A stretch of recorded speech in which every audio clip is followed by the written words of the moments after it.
आपण देखु दीर्घ 10 दिन व्यापी राजा चक्र जी कि गंधमार्दन पर्वतर 500 कोटी टंकार दुर्नीति आदाय करथिबा कथा चर्चा को आसी एवं से बर्तन जेल भितर मुझे स्पष्ट कही रखे को चाहे जो राजा चक्र आज जेल भितर अछंती तार संपूर्ण सृष्टिकर्ता होचंती घसीपुरार विधायक बद्री नारायण पात्र संपर्क मामू होती एवं बद्री बाबू घर गड़बांधवड़ा एवं राजा चक्र ग्राम मध्य सेम विलेज गड़बांधवड़ा यही जो राजा चक्र आपण देखिए फटोटी राजा चक्र को बद्री बाबू कौन गोटे प्रदान कर ऐनकूल संपर्क आप सारा ओडिशा जानी 2009 जिते बद्री बाबू स्वर्गत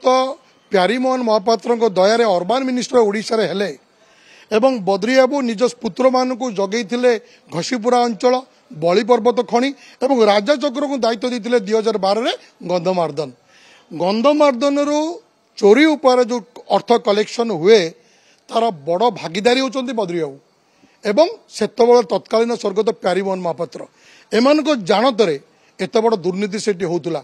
आमे जेते अभियोग कले मध्य आम कथा के कर्णपात करू नथुले एवं प्यारीबाबू को परे जेतले बद्री बाबू प्यारीमोहन को संपर्क रे कथा पदक आसिला स्वर्गत प्यारीमोहन को मुख्यमंत्री करने बद्री बाबू जो क्लोज डोर भितर बसी आपण टीवी देखा तापरे ये जो बबी बाबू पांड्यान ये सब बद्री बाबू को एक्चुअली संदेह घर को आनी से जो कलेक्शन को अंतर करते थर्ड फ्लोर वाला राजा चक्र को इंस्ट्रक्शन देते जहाँ सब अर्थ कलेक्शन करुच सीधा आंपा को पठाओ और तुम रख बर्तमान परिस्थिति एमती है आज से जेल भितर अच्छी किंतु असल सृष्टिकर्ता होती विधायक बद्री बाबू राजा चक्र गोटे निरीह पिला ताकू ये केलांकारी भितर ये जो केलांकारी एवं चोरी विद्या शिखेले बद्री बाबू जमी हरि लंका शब्द एवं शैतानर वेदपाठ सदृश एना जो बद्री बाबू कहते मुझे जानी नहीं सरकार प्रोत्साहन कौन सी केते एते बड़ चोरी केमिति गला ए सबुर मूल कारण है बद्री बाबू निश्चित भाव में ता छड़ा मु आपन को कही रखा चाहे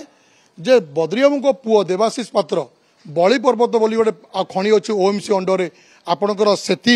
2009 बद्री बाबू पुओ को देले परिवहन संस्थार दायित्व सभापति कले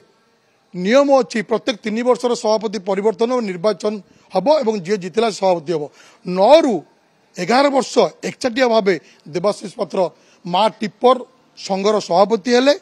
आउ इलेक्शन करदेले नहीं से संस्थार किसी वैधता नहीं एवं तापर 2020 मो अभियोग करी तत्कालीन डीजी पाखे कहीं आज्ञा मो कथा को कर्णपात कर पाखापाखि 200 कोटी टंकार दुर्नीति से होता बोली मु आरटीआई एक्ट माध्यम विभिन्न तथ्य डीजी की देती किंतु मो कथा कहीं शुणुले आज सत्य सामना को आसी गंधमार्दन बली पर्वत को तदंत परिसर मुक्त करा जाऊ एवं समुदाय घटना चक्र को बद्री बाबू को पिला मानू एथिरे तदंत परिसर मुक्त कले विभिन्न जिनस पदक आसो ओडिशा चमकिला भली घटना घटव एवं कोटी कोटी टंका कलाधन जबत।